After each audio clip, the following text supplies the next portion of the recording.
Ay, es que ya no aguantaba, ya no se podía dormir. Grande, hoy lo voy a meter.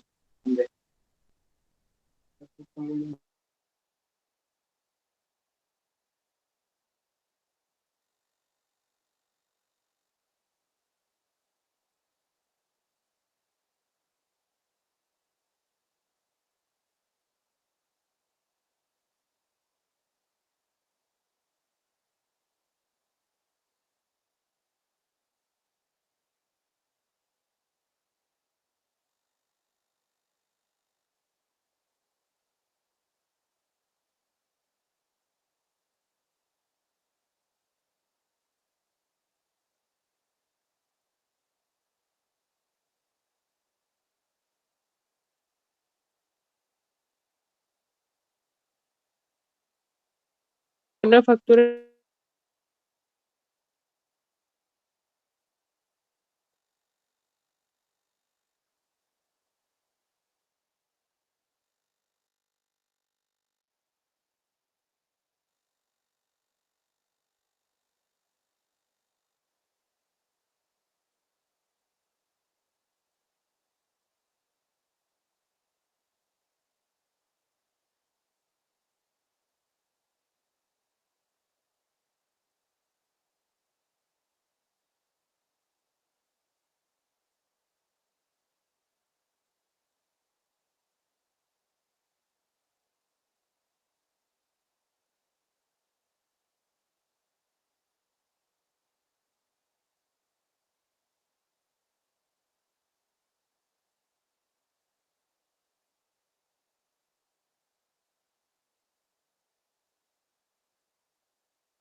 Buenas noches.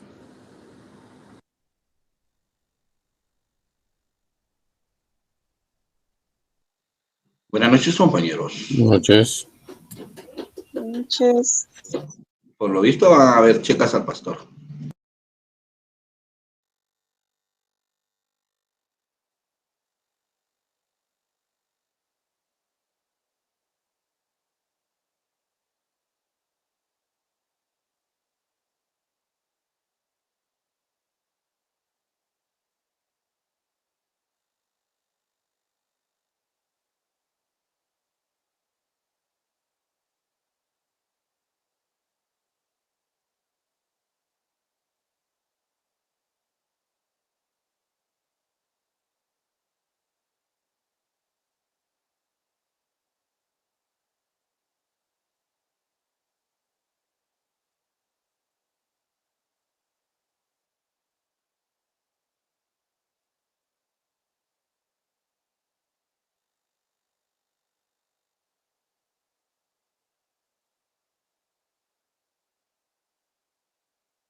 Hola, buenas noches.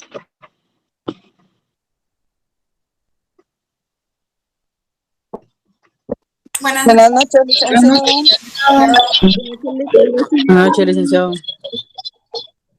¿Están por ahí? Qué bueno, qué bueno.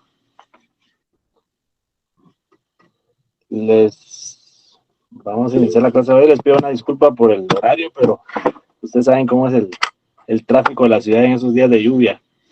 Perdón por llegar tarde, pero aquí estamos, gracias a Dios. ¿Cómo pasaron su día? ¿Cómo les fue? Bien, gracias, licenciado. El calor de hoy estuvo perro. Sí, hombre, estamos muy cerca del sol. Sí, el calor está pero fuertísimo, hombre. Bueno, vamos a iniciar con la clase de hoy. ¿Se recuerdan que habíamos platicado con relación a la legalidad, la admisibilidad y la pertinencia de la prueba? ¿Y cuáles eran los requisitos de la prueba? En ese sentido,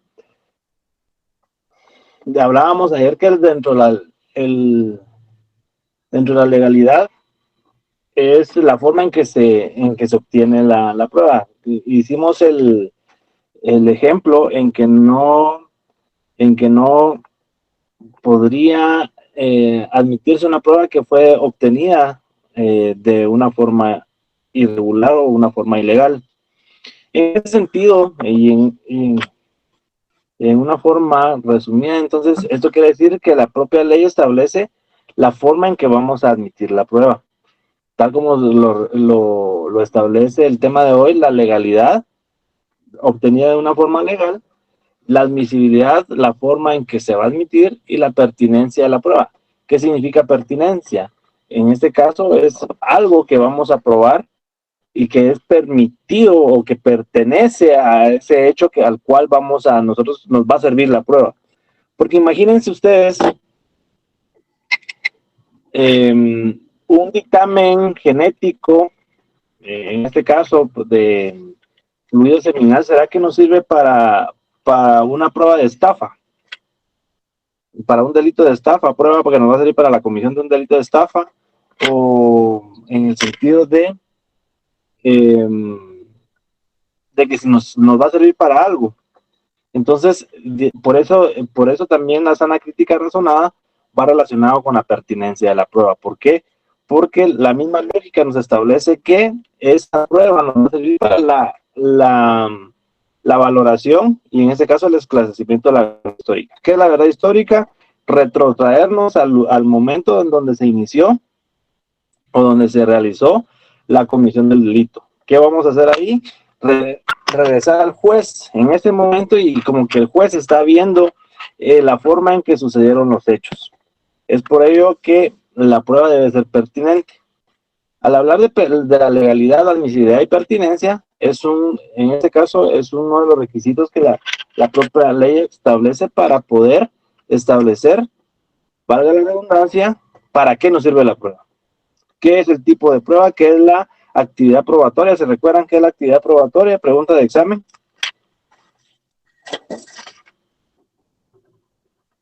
¿Y cuál es el objeto de la prueba? Entonces, en ese sentido, al hablar de legalidad,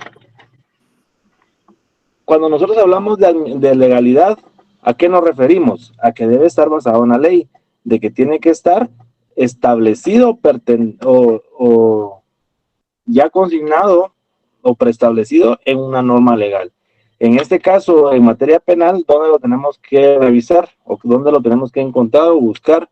En nuestra ley adjetiva penal. ¿Y cuál es? El Código Procesal Penal, número de decreto 51-92, en donde establece la admisibilidad de la prueba o la prueba dentro del proceso penal. Entonces, como estamos hablando de legalidad, ¿qué tenemos que hacer? Nos tenemos que ir a la ley, y en este caso abrimos todo nuestro Código Procesal Penal y establecemos en dónde está regulada todo lo relacionado a la prueba. Y lo encontramos en qué artículo, ya lo vimos, en la objetividad y en la libertad de prueba.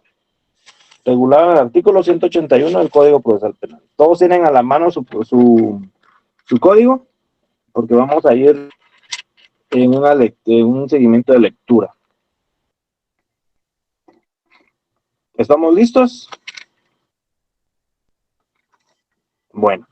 Sí. Gracias. En ese sentido, entonces, empezamos con la objetividad. ¿Qué es la objetividad? ¿Qué significa objetividad? Ese artículo 181 yo lo uniría o haría una concatenación con el artículo 108 del Código Procesal Penal. Mientras ustedes hacen esa conexión de artículos, yo traigo un poquito de agua.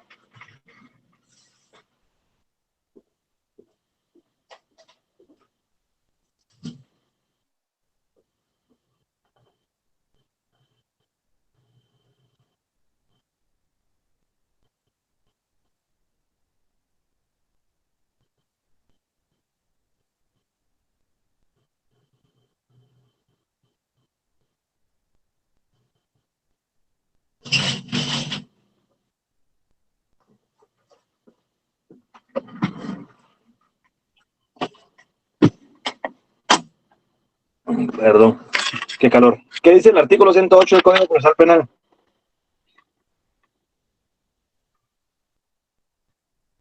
De la objetividad del Ministerio Público. ¿Y qué significa eso? ¿Podría darle lectura, por favor, María Fernanda? Sí. En el ejercicio de su función, el Ministerio Público adecuará sus actos a un criterio objetivo, velando por la correcta aplicación de la ley penal. Deberá formular los requerimientos y solicitudes conforme al criterio aún en favor del imputado. En el ejercicio de su función y en un plazo no mayor de 15 días de recibida la denuncia, el Ministerio Público debe informar a la víctima de lo actuado y sobre la posible decisión a asumir. La víctima que no sea informada de dicho plazo puede acudir a juez de paz para que éste requiera en la corte en 42 horas el fiscal informe del avance del proceso. Si del informe o ante la falta de este, el juez de paz considera insuficiente la preparación de la acción penal, ordena al fiscal que dentro de un plazo no mayor de 30 días le informe de nuevos avances o en su defecto sobre las circunstancias que impide que no pueda avanzar más en la investigación, bajo apercibimiento de certificar al régimen disciplinario del Ministerio Público el incumplimiento consiguiendo falta grave.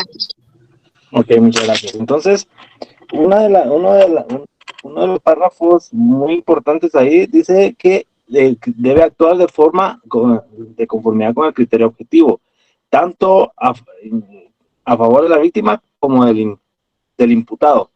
¿Y qué significa eso?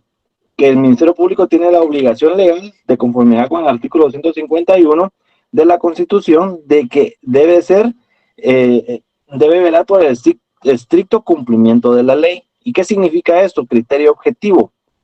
María Fernanda, usted que nos hizo favor de leer, ¿qué entiende por criterio objetivo? Para usted, ¿qué es ese criterio objetivo?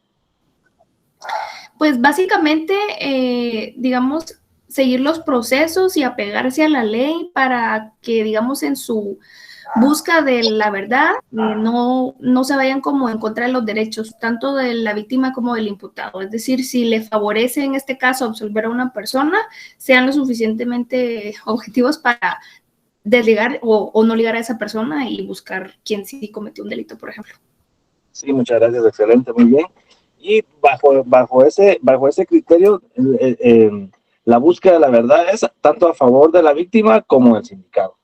Entonces, pero por ejemplo, si no hay víctima, en este caso es un asesinato, un homicidio y la víctima definitivamente fallece, ¿quiénes serían las víctimas entonces? Como víctima colateral, la familia y todas las personas que puedan estar relacionadas, con él.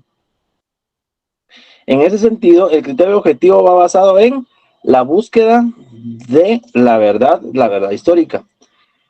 ¿Y por qué nosotros entrelazamos esos dos artículos, el 108 y el 181? Porque establece lo mismo relacionado al criterio de objetividad. Y si vemos el artículo 181, establece la objetividad con la cual debe actuar el Ministerio Público para la búsqueda de esas pruebas. ¿Y para qué se necesita esa objetividad o esa legalidad? porque si fue recabada la prueba de forma legal, va a ser admitida. Si es admitida, debe ser pertinente. El ejemplo que les ponía con relación a la pertinencia. En este caso sería lo contrario a pertinente sería la impertinencia. Esto quiere decir que no va acorde o que no nos va a funcionar a nosotros un medio de prueba relacionado al tipo penal que estamos investigando. Por ejemplo, ahorita voy, Selvin. En este caso, el ejemplo que les ponía, si nosotros en un hecho delictivo de una estafa mediante cheque o una estafa propia, impropia, lavado de dinero, nos servirá un dictamen genético en donde establece que la víctima, por ejemplo, la víctima de estafa, se me ocurre, y el sindicado, el 99% de los fluidos seminales que encontraron en la víctima nos puede servir para esclarecer un hecho de lavado de dinero. ¿Creen ustedes que nos pueda servir?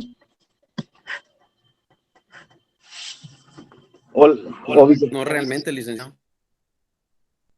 Exacto. O, por ejemplo, un delito de violencia sexual, digamos, en este caso, una violación y efectivamente encontraron fluidos seminales, si hay un genético y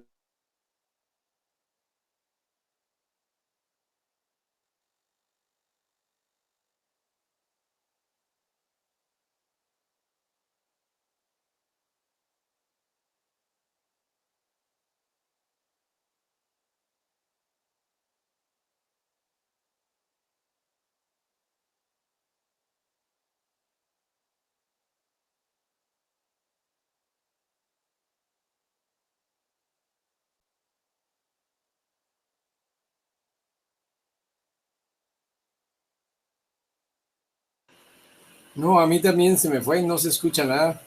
Y se quedó congelada la imagen, licenciado. Licenciado, El Lick se desconectó. A Lick se le fue la señal, hombre. Tranquilos. tranquilos, todo va a salir bien. Vaya, Elio, responder el mensaje, por favor. No sea signo. No.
Hable, Jessica, le escuchamos, le escuchamos. No, nada, no se ha conectado el licenciado. Ah, yo que pensé que había ingresado tarde.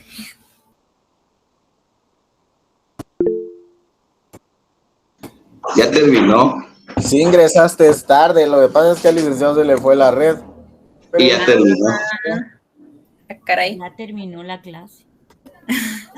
Ya terminó, ya te puedes ir a descansar. Bueno, bye. Estamos haciendo hoja de trabajo ahorita. Que se iba a poner a hacer el examen, dijo.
¿Me escuchan?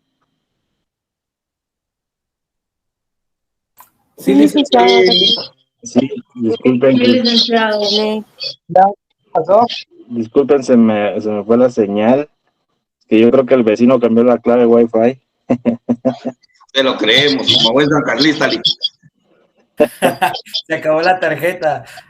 Sí, hombre, perdón. Entonces, pero ya fui a hablar con una tan pena. Me prometió que la va a dejar hoy.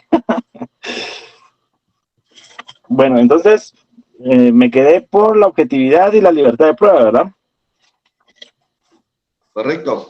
Bueno, entonces estábamos en eso. Entonces, primero establecíamos que la objetividad era relacionado con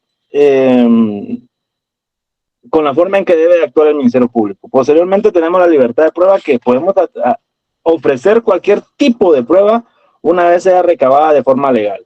¿Y qué tipo de prueba? Testimonial, documental, y todo lo que ustedes pueden imaginarse, pero obtenida de una forma legal. En ese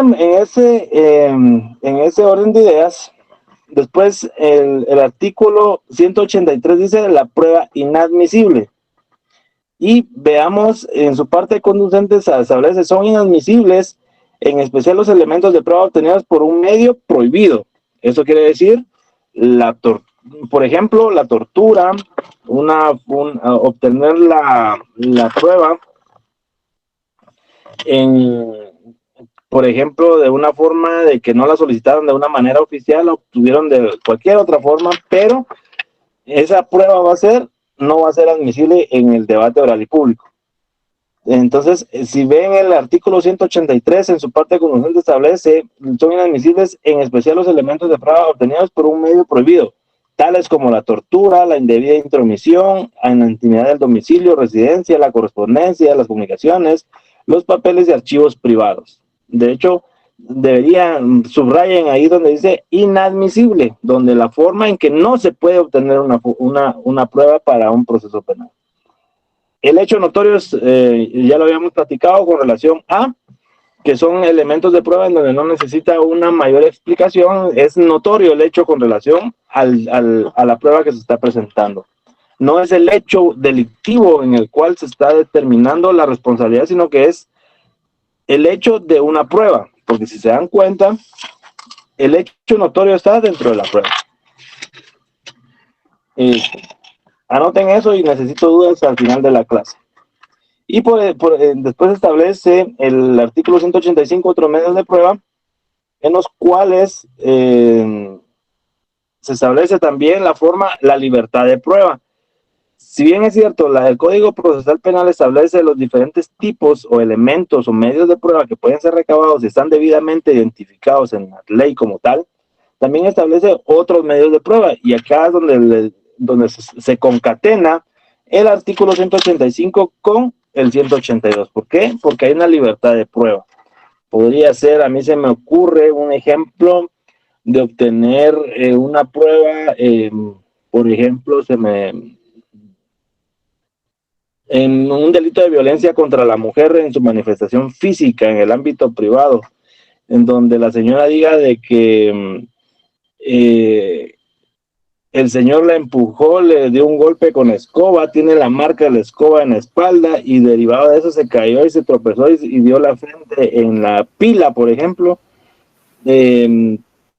Obviamente no vamos a embalar la pila, ¿verdad? La pila, sino que vamos a tomarle fotos a esa pila, y si verdaderamente digamos de que en ese momento del golpe dejó rastros de sangre, solicitarle a INASIF o al embalador que haga un hisopado para determinar si la sangre es compatible con la víctima. Entonces, aquí es donde se encuadra o se perfecciona otros medios de prueba. ¿Qué le vamos a hacer acá? Un examen biológico, atendiendo también de que esta sangre lo vamos a comparar con la sangre de la señora, y si es compatible la sangre, entonces aquí tenemos otro medio de prueba. Y la valoración, que ya la hemos visto, discutido de una manera profunda, se puede determinar cómo el juez va a valorar esa prueba. Y cómo se inicia el camino. ¿Se recuerdan aquello que les platicaba yo, el camino, la ruta de la prueba? ¿Alguien que me la diga, por favor?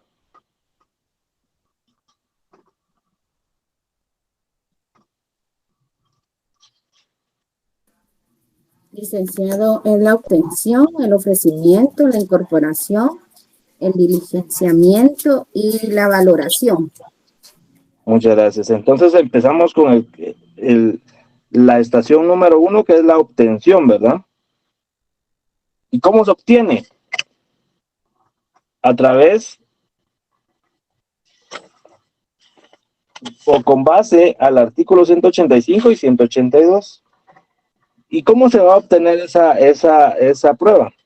Esa ruta o esa estación de esa ruta de la prueba, que es la obtención, entre esa estación o esa parada del tren hacia el ofrecimiento hay varias estaciones, y una de esas estaciones o mini estaciones le podemos decir el allanamiento. ¿Y qué es el allanamiento? Ya ustedes saben, al momento de ingresar a una vivienda, ¿a qué van a un allanamiento? Van a la captura de una persona o a recabar indicios que se consideren que pueden servir o que son elementos de prueba para el esclarecimiento de la verdad. ¿Me escuchan? Sí, claro. Ah, excelente. Bueno, entonces en el allanamiento vamos a ir a hacer dos cosas: a obtener información del delito o algo que nos sirva para esclarecer el hecho, y vamos a ir a hacer efectiva una orden de aprehensión o una orden de captura. ¿A qué horas tenemos que entrar? Después de las 6 de la mañana y antes de las 6 de la tarde. Esto, ¿en dónde está regulado? En la Constitución Política de la República de Guatemala. Unan o háganle un llamado a ese artículo 190 con el artículo del allanamiento que está regulado en la Constitución Política de la República de Guatemala. Entonces, ustedes tienen ahí ya su fundamento constitucional y su fundamento procesal penal para establecer el allanamiento de morada. Como abogados defensores, ustedes van a argumentar ante el juez de que efectivamente el allanamiento se hizo antes o después de esa hora y pueden lograr la libertad de su cliente, teniendo en cuenta esos fundamentos constitucionales. Entonces, a partir del artículo 190 establece el allanamiento en dependencia.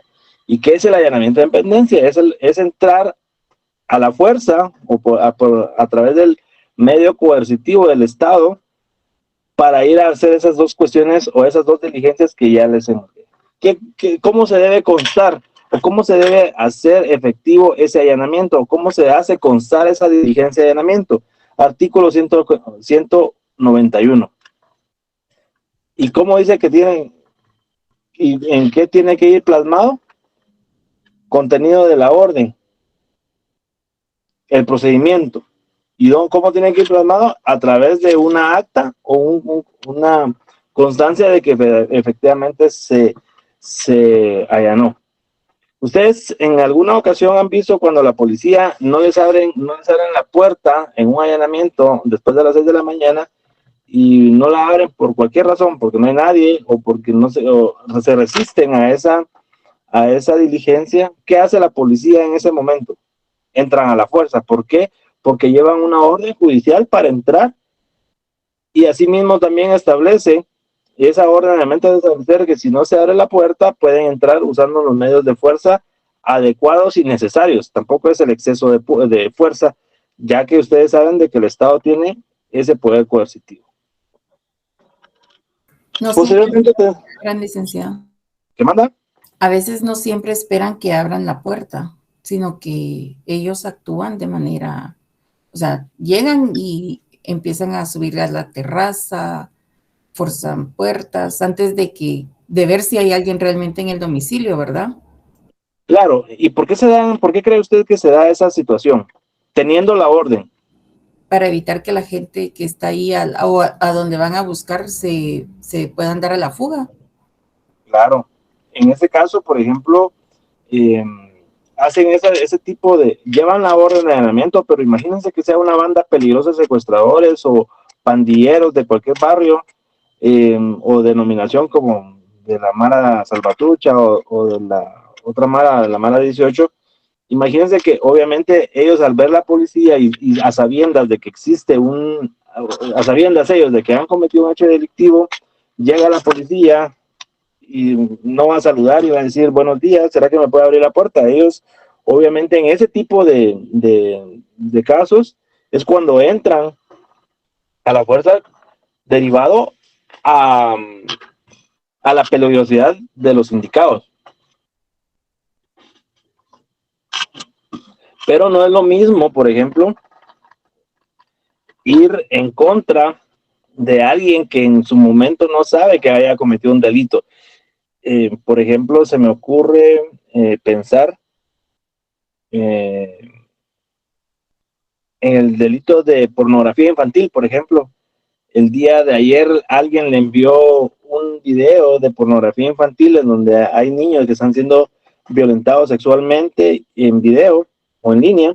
Se lo mandan a Juan Pérez de los Palotes y él lo mira, lo guarda en su teléfono, se activa la alerta de pornografía, se hacen las investigaciones necesarias, se obtiene la orden de allanamiento para ir a verificar si efectivamente tiene esa pornografía. Entonces, y digamos de que él no sabe de que tener pornografía infantil es delito, entonces obviamente en ese momento del allanamiento la policía llega, toca la puerta, pregunta por X persona, le dicen si está, no está, él asombrado, ¿verdad?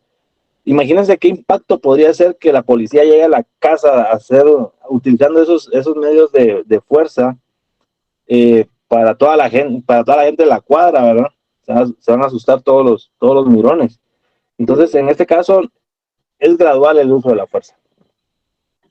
Posteriormente tenemos lo que les decía. Entramos en allanamiento, hacemos la diligencia, ¿y a qué vamos al allanamiento? Aquí hay otra estación, una pequeña estación. ¿Qué vamos a ir a hacer al allanamiento? Vamos a hacer una inspección. ¿Qué vamos a inspeccionar?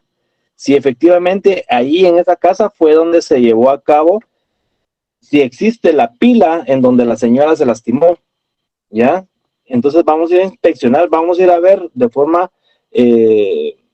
valga la redundancia, por medio de la observación o inspección, vamos a establecer si esa pila está ahí y efectivamente al momento que la señora puso o interpuso la denuncia, ella indica que existe una pila en el segundo nivel que fue donde el momento del hecho.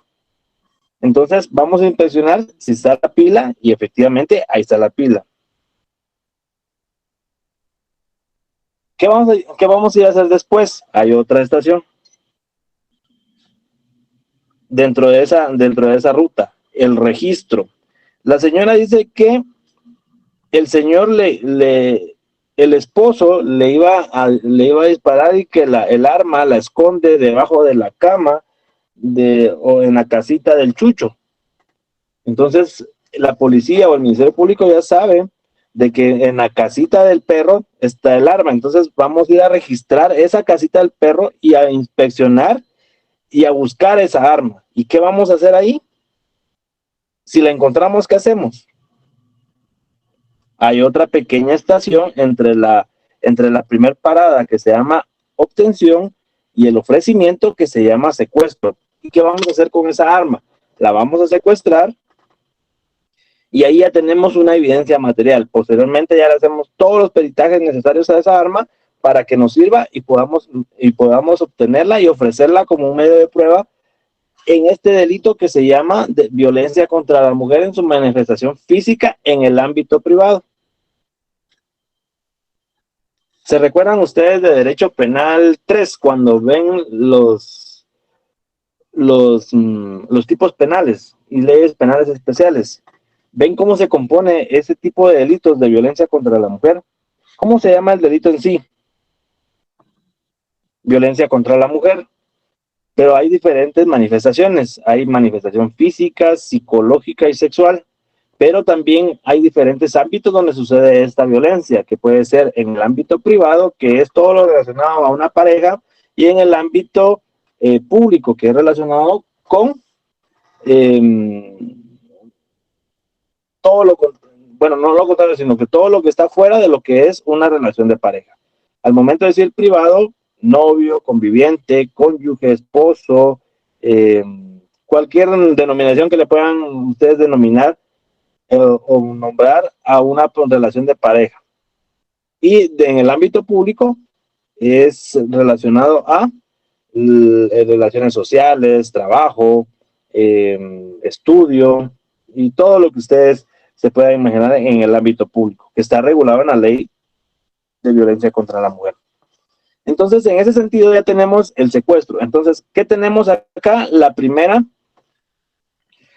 ya llegamos a la primera estación de ese tren, en donde tenemos la obtención. Pero para poder, entre la obtención y el ofrecimiento,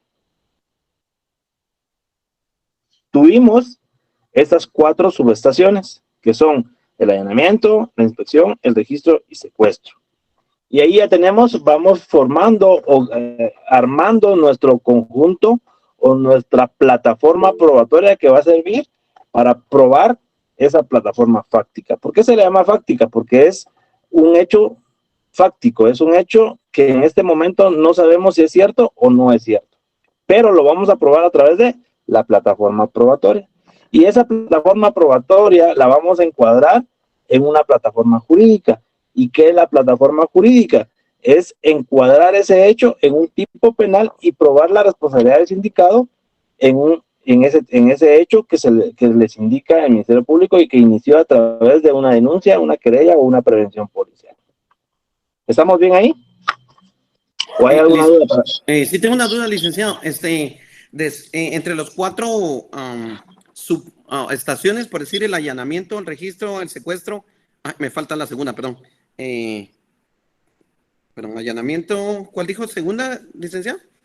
El allanamiento, la inspección, el registro y el secuestro. Descripción, ¿verdad? Inspección. Oh, inspección. Licenciado, perdón, ¿la legalidad de la prueba estaría bien para la asistencia? Sí, está bien, no hay problema. Ok, bueno, esa es mi pregunta, licenciado. después del secuestro, no, y ni siquiera creo que después, sino que va al mismo momento, sería también el embalaje. Claro. De hecho, vamos a verlo por acá.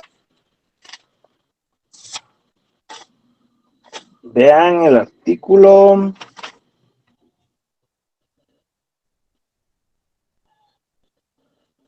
200.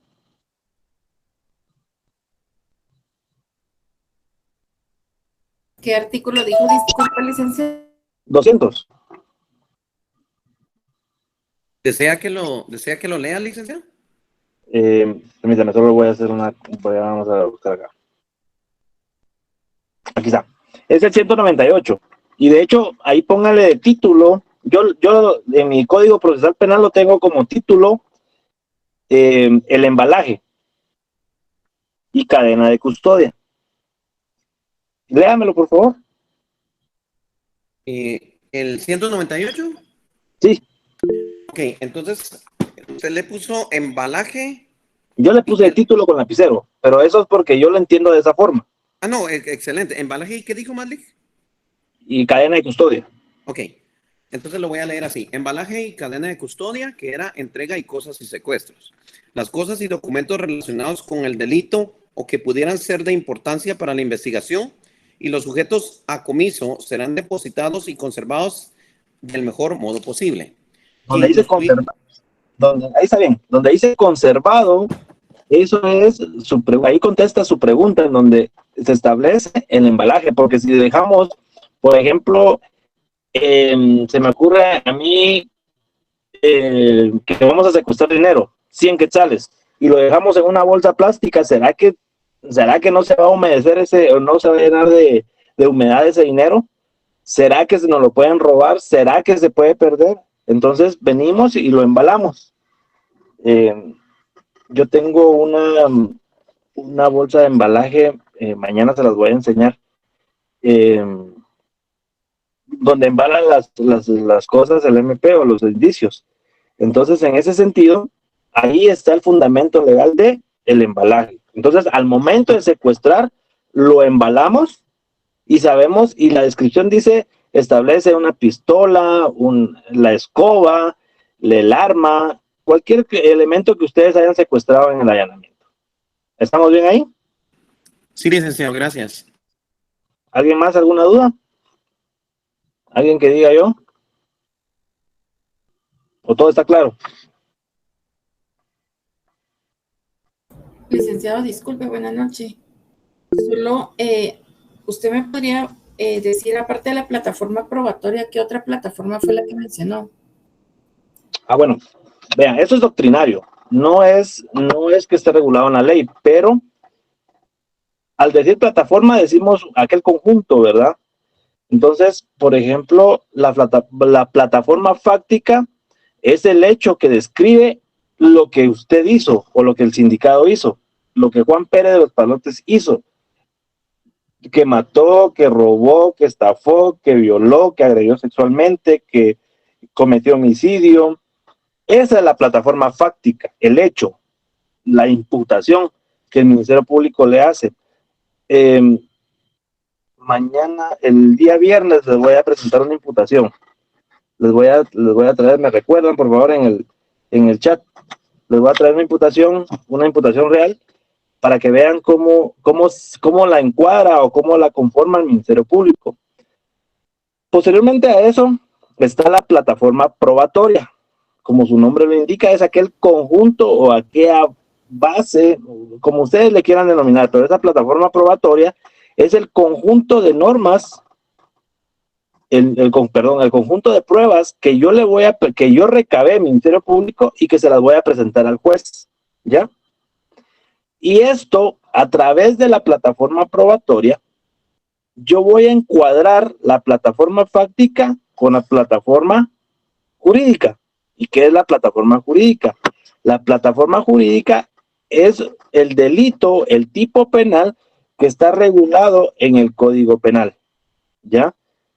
Ahí vamos definitivamente, el hecho, si el Juan Pérez de los Palotes viene y comete introduce a la fuerza por medio de ardid, engaño, amenaza, coacción, a través de una violencia psicológica, introduce, hablemos de violación, introduce su pene en la vagina de la menor X, ahí estamos hablando de que hubo una violación, artículo 173, vayamos, Código Penal, artículo 173.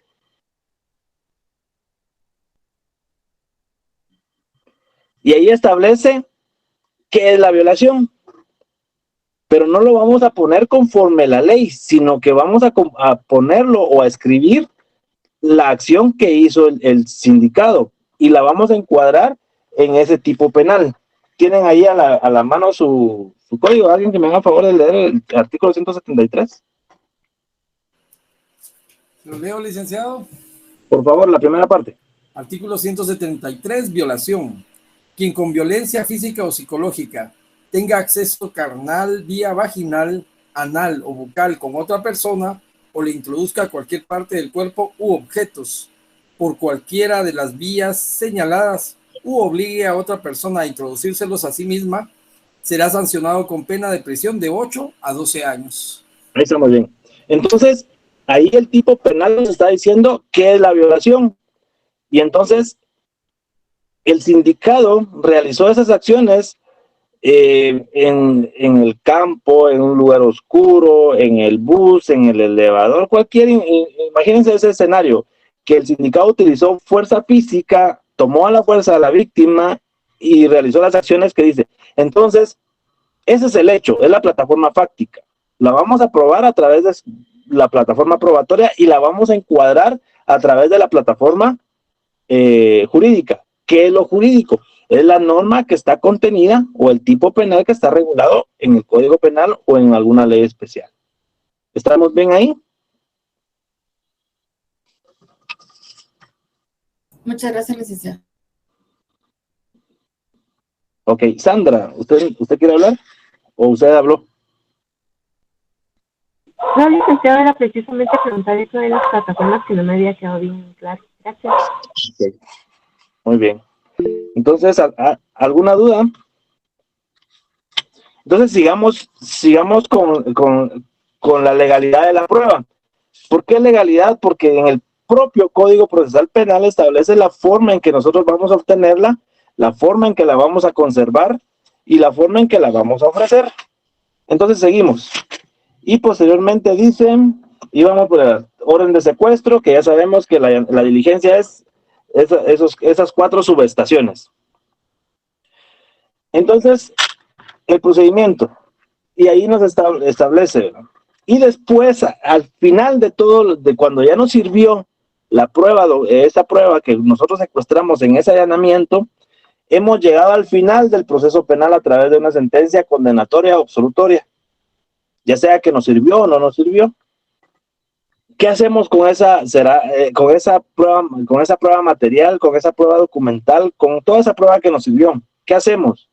Si lo condenaron, la guardamos, la destruimos. ¿Qué pasa con esa prueba? Y la respuesta está en el artículo 201, en el tercer párrafo.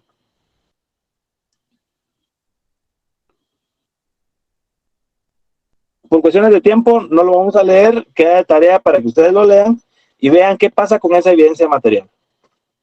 Posteriormente tenemos también el artículo 202, qué pasa con esa prueba material en el caso de que fue secuestrada a una persona. Por ejemplo, se me ocurre a mí una computadora que nos sirvió, le extrajeron la información, pero solo definitivamente a lo que nos interesa a nosotros es la información que está contenida en la computadora, no el ¿cómo se denomina eso en lenguaje técnico? El hardware. El hardware. Lo que nos interesa a nosotros es lo que está contenida en la información que está contenida en el software. Pero el hardware es lo exterior, ¿verdad? Corríjame si estoy mal. El hardware es todo lo que tenemos, lo que se mira a la vista. Se tiene a la vista, perdón. Y en este caso, eso ya no nos sirve a nosotros. Entonces, por ejemplo, se lo secuestramos al primo del sindicado y el primo necesita recuperar su computadora, entonces se la devolvemos. Pero ¿será que nosotros como Ministerio Público tenemos la facultad de devolvérselo, o será que es a través de una orden judicial. Entonces, la respuesta está contenida en el artículo 102 del Código Procesal Penal. También les queda tarea para leerlo por cuestiones de tiempo. María Fernanda, cuente. Licenciado, disculpe, en el caso que, digamos, haya una sentencia condenatoria, pero como el proceso de igual manera no necesariamente se termina ahí, pues puede haber una apelación, puede haber una casación, puede haber, no sé, ¿no? Un proceso posterior. En este caso, ¿qué tanto tiempo? No he leído. Entonces se conservan porque podría servir para un procedimiento posterior. Claro, en este caso, ¿cuándo se termina el proceso? Hay muchos criterios. El proceso penal se termina, para mí, cuando la sentencia está debidamente ejecutoriada o está debidamente fenecido. Entonces, o ya, como se establece, ya ha causado estado, se encuentra firme la sentencia. Entonces, ¿y cómo sabemos de que la sentencia está firme? En el juzgado de ejecución penal solicitamos una constancia, certificación que efectivamente nos indique que la sentencia no tiene recurso pendiente alguno de dilucidar o de resolverse, y es por ello que en ese momento el Ministerio Público, al momento de solicitar esa constancia, indica que no hay recurso pendiente de resolver. Entonces el mismo juez le indica, derivado a eso, puede usted destruir la evidencia material. Obviamente los documentos se guardan y se mandan al archivo y todo eso, ¿verdad? ¿Estamos bien? Y posteriormente tenemos artículo 107, el testimonio. Eso ya lo hemos platicado muy, muy ampliamente. ¿Qué es el testimonio? Es aquello y cómo lo vamos a diligenciar a través del examen. ¿Qué examen? La obtención de información por parte de los sujetos procesales a una persona que figura como testigo y que va a aportar información en ese debate oral y público. ¿Y cómo se llama? ¿Y cuál es la obligación? Artículo 107, también tarea para que lo lea.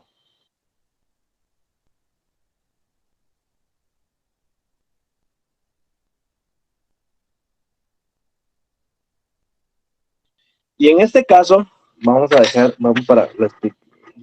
esto para el análisis de la prueba testimonial para mañana, porque hay varias incidencias que necesito que ustedes sepan. Cuando han escuchado ustedes en alguna audiencia, cuando el juez le dice al testigo o lo amonesta para decir la verdad, pues si él miente, comete el delito de falso testimonio y todo esto. Pero a los indicados o a los indicados o a la víctima no los protesta, ya, sino que utiliza otra figura legal para poder recibir su declaración. ¿Y cómo se llama eso? Se llama la amonestación. Pero la amonestación es, por favor, traducido en otras palabras, la amonestación es el instituto o la institución, jurídica o penal.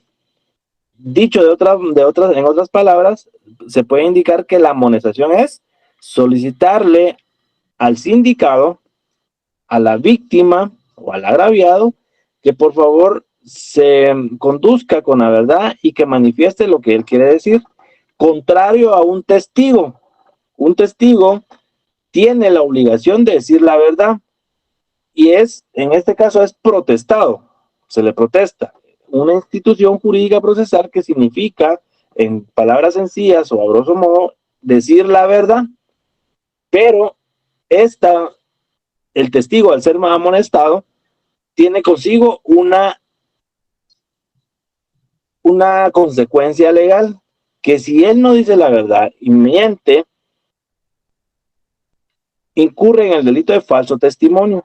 ¿Y qué es el falso testimonio? Tarea para mañana, lo buscan en su código penal y lo leen. ¿Qué es el falso testimonio? ¿Y qué es? Y busquen eso también en un diccionario jurídico. ¿Qué diferencia hay entre amonestación y protesta? Para que ustedes vean la diferencia entre esas dos instituciones públicas. Solo permítanme. Entonces, esa es la declaración testimonial que está regulado en el artículo 107 en adelante. ¿Estamos bien ahí? ¿Alguna duda?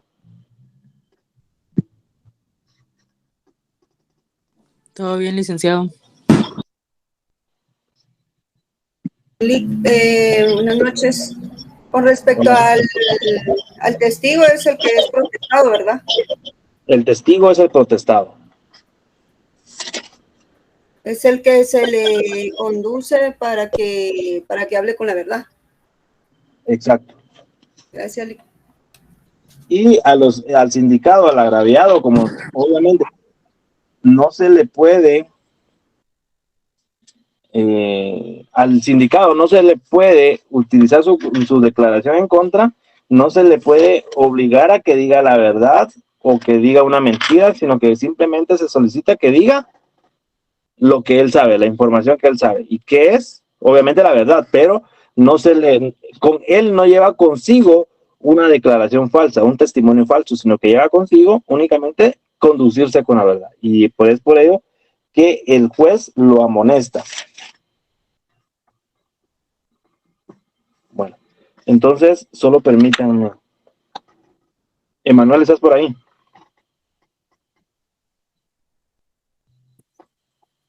Sí, Lick, buenas noches, acá estoy. Bueno, entonces, con esto concluimos la clase de hoy. Emanuel tiene una información, los anuncios parroquiales del día de hoy, con relación al material que les vamos a enviar para que ustedes empiecen a leer para el examen del día viernes. Día viernes hay examen. Entonces, compañeros, buenas noches. Por favor, mamá. Sí, compañeros, buenas noches.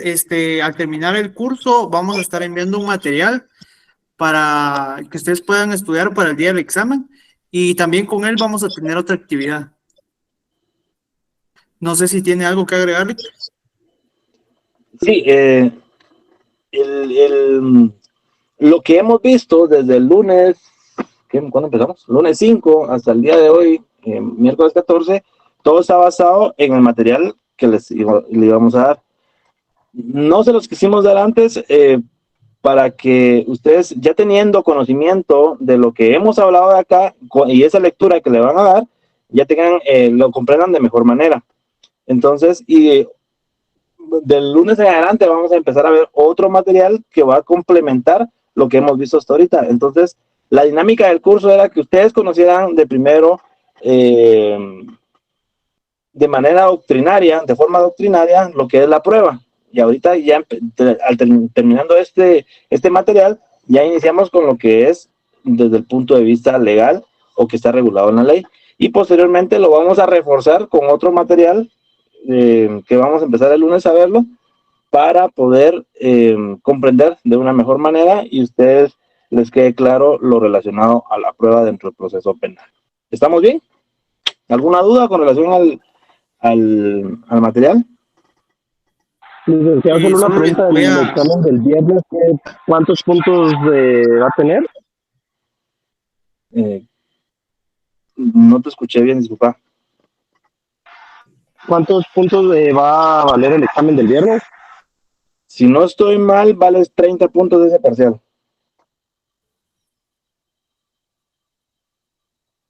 Gracias, licenciado. Sí, correcto, 30 puntos va a valer el parcial.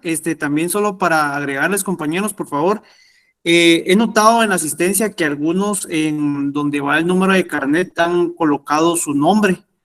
Entonces, como no hay listados oficiales, por favor, si pudieran verificar los datos antes de enviar la asistencia. De la misma manera en Classroom, cuando coloquen sus tareas, colocar su nombre y su carnet, por favor. Los que aún no tienen su usuario con el nombre completo en Classroom, por favor, corregirlo antes del examen, Igual, en el examen va a ir donde anotar su nombre y su carnet, que son los datos más indispensables. Entonces, por favor, tomar en cuenta eso. Muy bien, gracias, Emanuel. Con gusto, Lick. Buenas noches. Bueno, Gracias, Meme. Con eso terminamos el curso hoy con los anuncios parroquiales y nuevamente una disculpa por el horario que empezamos un poquito tarde hoy, pero ya creo que avanzamos lo que teníamos que avanzar el día de hoy, por lo que les agradezco su atención y las consideraciones del caso. Los veo mañana. Feliz noche, Lick. Feliz noche. Licenciado, linda noche. ¡Oh! Buenas noches.